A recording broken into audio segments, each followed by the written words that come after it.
오늘은 우리가 믿는 그 주님에 대한 믿음이 어떤 것인지를 좀 설명을 드려볼게요. 그것이 이제 부활이라는 중요한 주제가 있기 때문에 부활에 대한 믿음이다, 이렇게 말씀을 드려보겠습니다. 우리가 사실 하나님을 믿어야 되는 이유는 이 세상이 전부가 아니고 부활하기 때문이에요. 우리는 다 이 세상을 살면서 고단함을 느껴요. 젊고 건강하고 힘있고 인생이 잘 풀릴 때도 있지만 그렇지 않을 때도 있죠. 하지만 또 중요한 것은 잘 살든 못 살든 결국은 언젠가 우리가 죽어야 된다는 것이고, 그 인생의 과정 가운데 우리는 많은 슬픔과 고단함을 느끼죠. 그런데 우리가 하나님을 믿는 이유는 하나님께서 그런 우리들, 죽음에 매여 있는 우리들을 구원해 주셔서 자신의 백성으로 삼아 주시겠다는 거예요. 하나님께서 우리를 자신의 백성으로 삼아 주시고 우리와 영원히 함께 하신다고 하셨어요. 영원히. 그래서 그때는 모든 눈물을 씻겨주신다고 하셨고, 다시 죽는 것이 없고, 애통하거나 슬퍼서 노래하거나 아픈 것, 이런 것들이 다시는 없을 것이다. 즉, 완벽하고 영원한 그런 완전히 아름다운 세상 속에 우리를 초대해 주실 것이다 라는 거예요. 우리 믿는 사람들을. 하나님께서는 그러한 분이시기 때문에, 하나님께서는 영원하고 완전한 존재이시기 때문에 우리를 거기로 불러주시겠다는 거예요. 그래서 우리는 하나님을 믿어야만 하고 또 하나님을 믿으라고 청하는 거예요. 왜냐하면 우리는 사람을 보면 불쌍하거든요. 세상을 살면서도 슬픔과 고단함 속에 살다가 죽으면 영원한 심판을 받아요. 얼마나 불행해요, 인간의 인생이란 것이. 그러나 하나님께서는 인생이 이 세상에서 고생하고 슬퍼하는 것이 하나님의 본심이 아니다라고 말씀하셨어요. 하나님께서는 그러한 인상 속에서 원래 세상의 주인이신, 그리고 우리 인간의 주인이신 하나님을 기억하고 하나님께 돌아오기를 바라시고, 그렇게 하나님께 돌아온 사람에게 영원한 복을 주실 것이다. 다시는 슬퍼하고 애통하고 아픈 것이 없는 영원한 세계 속에서 우리와 함께 해주실 것이다. 그렇게 말씀을 하시는 거예요. 그래서 저는 이 이야기를 듣는 분들께서 하나님을 믿기를 정말로 바라고 있습니다. 조금 더 이제 자세히 이야기를 해볼게요. 교회에 다닌다고 해서 단순히 그 사람이 하나님을 믿는 사람은 아니에요. 예수님께서 직접 말씀하셨는데, 나더러 주여 주여 하는 자마다 천국에 다 들어갈 것이 아니다 라고 말씀하셨어요. 다만 하늘에 계신 내 아버지의 뜻대로 행하는 자라야 들어갈 것이다. 이 말은 단순히 교회만 다닌다고 해서 하나님 나라에 들어가는 건 아니라는 거죠. 올바른 믿음을 가져야 되고, 올바로 성경을 배워야 하고, 그것을 통해서 하나님께서 우리에게 바라는 것이 무엇인지를 정말로 알아야 된다는 거죠. 단지 교회에 다닌다고 해서 하나님을 믿는 거는 절대 아니에요.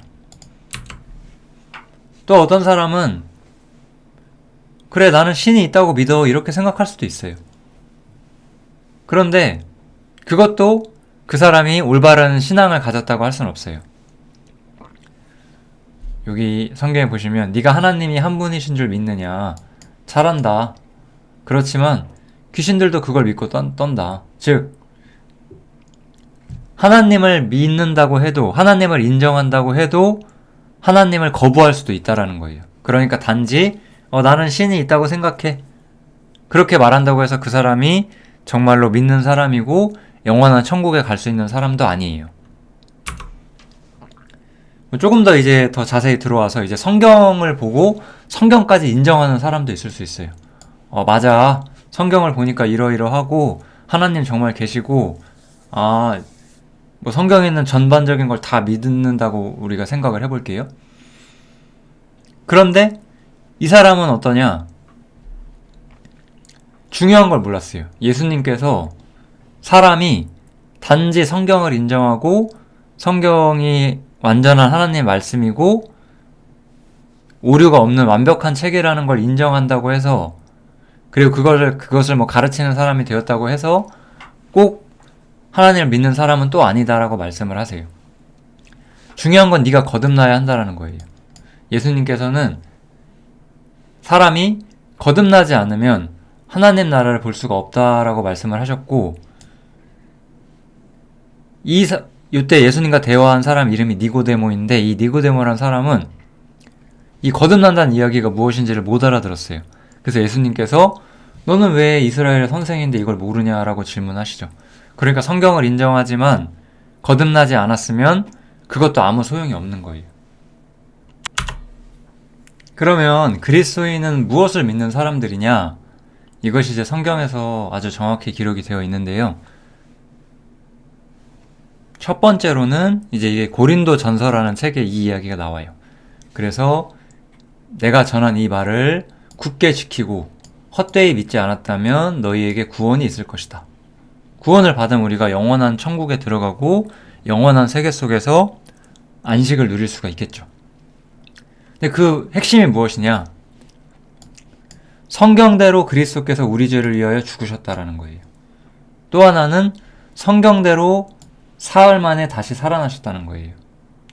오늘은 이 이야기, 성경대로 우리 죄를 위하여 죽으셨다는 이야기는 길게 하지 않고 이 부활하셨다는 이야기를 좀 하는 것이 목표입니다.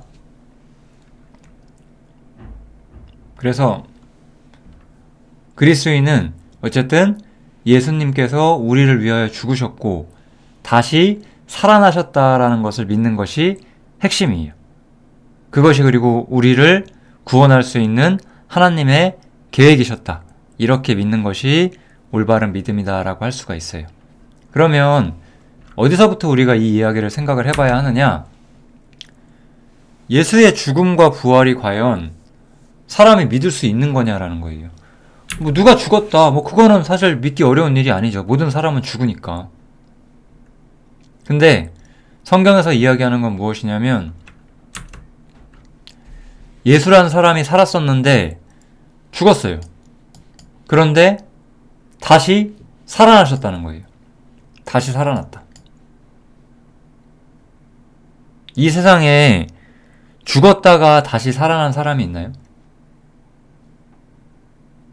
죽었다 다시 살아난 사람은 이 세상 어디에도 없죠. 뭐 이것에 대한 이런 비스무리한 많은 이야기들이 이 인간 역사에 있을 거예요. 분명히 인간 역사 안에는 많은 종교가 있고 어떤 신화와 같은 이야기들이 있기 때문에, 뭐 제가 여기서 하나 예를 들어 놨는데 우리 한민족의 조상은 우리 단군 할아버지잖아요. 단군 할아버지가 이제 그 환인이라는 하늘에서 내려온 사람과 이제 곰이 파와 마늘을 먹어서 사람이 돼가지고 결혼을 해서 낳은 자식이 단군 할아버지잖아요. 뭐 이 이야기를 모르실 수도 있죠. 그런 이야기가 있습니다. 아무튼지간에 우리가 그런 이야기를 믿나요? 그냥 재미있는 이야기라고 생각하잖아요. 우리 설화라고 하잖아요. 그런 것들을 진짜라고 생각을 안 해요. 그냥 그런가 보다 이야기라고 생각을 하죠. 우리는 이런 걸 이야기라고 생각을 하지 진짜라고 믿지를 않아요. 그런데 예수의 죽음과 부활은 사실이기 때문에 믿을 수 있다는 거예요. 이거는 이야기가 아니에요. 이거는 역사예요. 역사.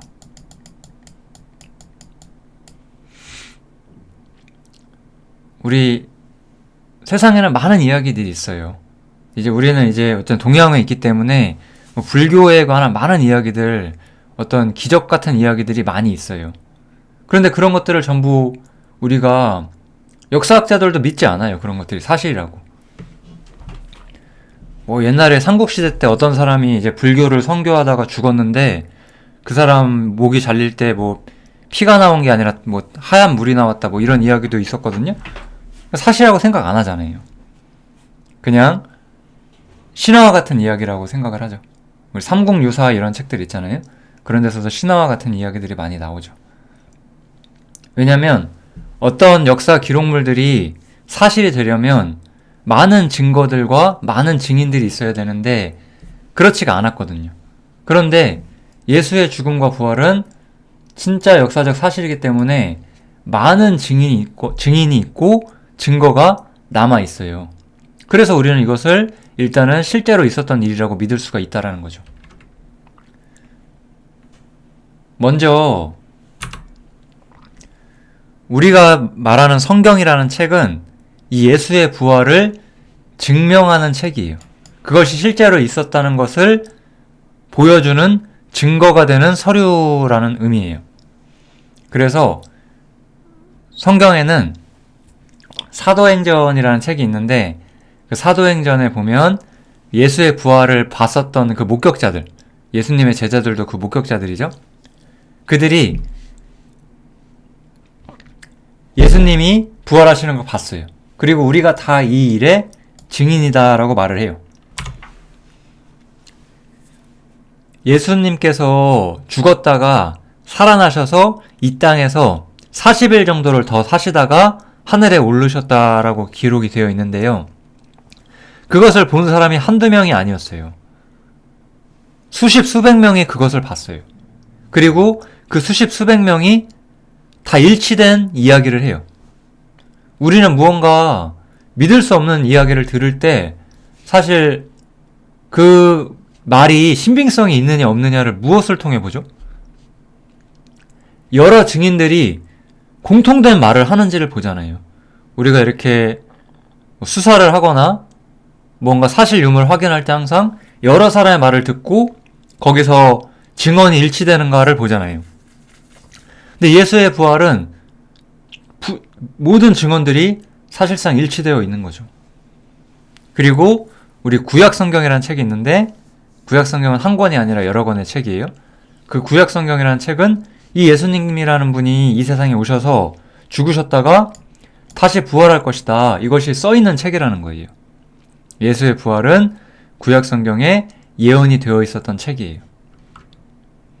우리는 이 예수님의 죽음과 부활을 믿는 거예요. 진짜로 있었던 사건이니까. 그리고 왜 그것을 믿어야만 하느냐? 그것이 곧 우리의 부활과 연결이 된다는 거예요. 저나 이 영상을 보시는 모든 분들은 다 죽어요. 근데 죽고 끝이 아니에요. 하나님을 만나야 되고 우리는 심판을 받아야 되고 그 가운데서 주님을 믿는 사람들은 주님이 부활하셔서 하늘에 오르신 것처럼 우리도 부활하여 하늘에 오를 것이라는 믿음을 소유할 수 있게 된다는 거예요. 그래서 예수님의 부활은 우리한테 있어서는 아주 분명한 증거로 남아 있는 거예요. 성경에 이렇게 말을 하죠. 만약에 죽은 자가 다시 사는 것이 없으면 하나님께서 그리스도를 다시 살리지 아니하셨을 것이다 라고 말씀을 해주세요.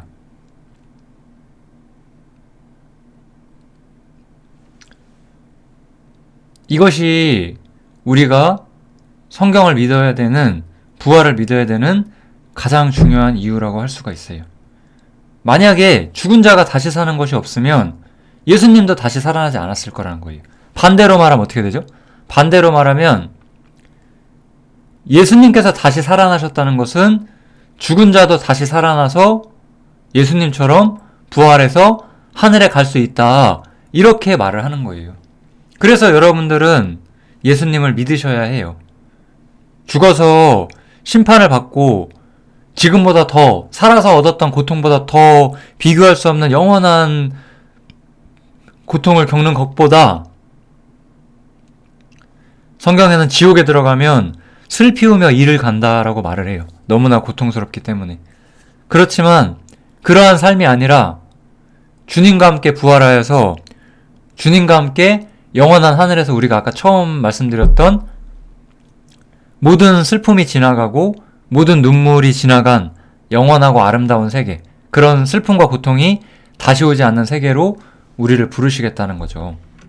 예수님의 부활은 그래서 곧 우리의 부활이기 때문에 예수의 부활을 믿으라 라고 성경에서 우리한테 권하고 있는 거예요. 그래서 우리에게는 이 생이 전부가 아니에요. 우리에게는, 우리가 주님을 믿는 사람들에게는 이 생이 전부가 아니에요. 그래서 우리는 주님을 믿기 전과는 다른 인생을 살 수밖에 없어요. 이 생이 전부가 아니니까. 이 생이 전부가 아니라서 그런 거예요. 성경 두 구절 한번 읽어보실게요. 만일 그리스도 안에서 우리의 바라는 것이 다만 이 생뿐이면 모든 사람 가운데 우리가 더욱 불쌍한 자다. 이 말을 한 사도 바울이라는 사람은 굉장한 그런 집안에서, 좋은 집안에서 사실 금수저로 태어났어요. 요즘 말로 하면. 그런데 그 모든 것들을 포기하고 주님을 쫓아서 고생하는 길을 택했어요. 왜 그러냐? 이 생이 전부가 아니니까. 또 이 사람이 말하기를 우리가 돌아보는 것은 보이는 것이 아니라 보이지 않는 것이다. 보이는 것은 잠깐이지만 보이지 않는 것은 영원하다. 그럼 나는 어디에 인생을 투자하겠냐? 라고 우리한테 말을 하는 거예요. 하나님께서는 우리가 이 세상에 사는 60, 70년 혹은 80년 혹은 100년 그 길이를 굉장히 짧다고 말씀을 하세요.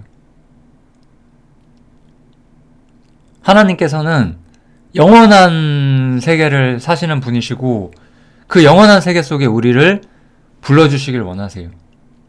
그래서 보이지 않는 것은 영원하다라고 말하면서 지금 눈에 보이는 이 세상, 이 생이 전부가 아니라 보이지 않는 내세가 있다. 이 이야기를 우리한테 해주시는 거예요. 그래서 우리는 때로는 고난을 받으며 살기도 해요. 왜냐하면 우리는 더 좋은 부활을 받고자 하니까. 지금 이 세상은 고생스럽고 이 세상에서는 불편한 일을 겪고 이 세상에서는 부당한 일도 겪을 수 있지만 우리는 더 좋은 부활을 얻기를 원하거든요. 우리 과거의 사람들은 우리보다 더 많은 고난을 받기도 했었어요. 궁핍과 환난과 학대와 죽는 것까지 겪었지만 그들은 믿음을 포기하지 않았다는 거예요. 더 좋은 부활을 얻기 위해서. 그렇게 정말로 믿는 사람들, 참으로 믿는 사람들은 그 믿음이 삶 속에서 나타나요. 믿음은 바라는 것들의 실상이고 보지 못하는 것들의 증거다라고 말을 하거든요. 믿음은 증거예요, 증거. 우리의 인생이, 우리의 삶이 우리의 믿음을 증명해 주는 거예요. 한 5, 60년 전에 살았던 어떤 그리스도인 중에서 짐 엘리엇이라는 그 미국의 선교사가 있는데 그 사람이 이런 말을 했어요. 영원한 것을 위해서 영원하지 않은 것을 포기하는 사람은 결코 바보가 아니다 라고 말씀을 하셨어요. 우리가 그 사람의 모든 면을 다 알지 못하지만은 그런 말은 참 의미가 있다라고 저는 생각을 해요. 우리의 인생은 선택이에요, 선택. 무엇을 선택하느냐에 있는 거예요. 이 세상에서 잠시간의 편안함과 부유함을 택할 것이냐, 아니면 영원한 것을 택할 것이냐. 제가 이 세상에서 이 세상 것을 위해서 제 인생을 투자하지 않았던 이유는 영원한 것을 나는 얻고 싶었거든요. 이 세상에서 조금 더 잘 되고 조금 더 잘 사는 것은 나에게는 목표가 된 적이 없었어요. 나의 목표는 오직 영원한 세계 속에서 우리가 살아나는 것. 거기서 이 땅에서 우리가 주님을 섬겼던 것으로 하나님께 칭찬을 받고 영원한 세계 속에 사는 것. 다시 한번 이 말씀 볼게요. 영원한 세계. 그 세계는 어떤 세계예요? 모든 눈물이 씻겨지는 세계예요. 이 세상은 슬픔과 고통이 가득해요. 다시 죽는 것이 없고 애통하는 것도 없고 곡하는 것도 없고 아픈 것도 다시 있지 않는 세계. 이 처음 것들, 저주와 슬픔과 죽음으로 가득 차 있었던 이 모든 것들이 다 지나가고 하나님과 영원한 축복을 누리는 세계. 그 세계를 기다리는 방식으로 우리가 살아가는 거예요. 신앙생활은 사람들은 뭐 어떤 것이 신앙생활을 잘하는 것이냐라고 해서 많은 이상한 기준들을 만들긴 해요.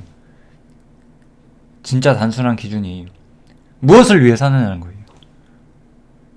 이 세상을 위해서 사느냐, 아니면 영원한 세계를 위하여 사느냐. 그거 가지고 단순하게 우리의 삶을 보고 단순하게 살아가는 것. 그것이 우리 삶에 진짜 필요한 일이다라고 생각이 듭니다. 꼭 부활을 받아들이시고 저와 함께 영원한 세계에 들어가셨으면 좋겠습니다. 감사합니다.